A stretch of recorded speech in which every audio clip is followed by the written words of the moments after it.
Kami telah selesaikan semua sekali 19,205. Semua sekali selesai. KDN kumpulkan rekod permohonan permit masuk mulai 2013 hingga 2023. Kes yang permohonan tertunggak tak ada keputusan. Jumlahnya 19,205. 2013-2023 jumlah permohonan yang belum diberikan keputusan ialah 19,205. Saya minta Immigration tubuhkan pasukan task force dia, petugas khas.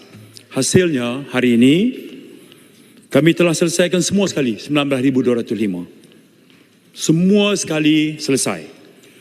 15,081 lulus, 4,124 tolak. Baik. Sepanjang tahun 2024, Tan Sri, terdapat 2,575 permohonan. Yang ini bulan ini juga kami akan selesaikan semua sekali 2,575 ni. Semua sekali. Ya. Sambil itu setakat Jun 2025, tahun ini saja kita ada 1,900 permohonan. Dan saya minta pegawai saya di KDN dan Jabatan Pendaftaran Negara, September ni juga kena selesai semua sekali. Jadi ini membolehkan kami menguruskan purata permohonan baru sebulan. Permit masuk ialah 300 permohonan sebulan.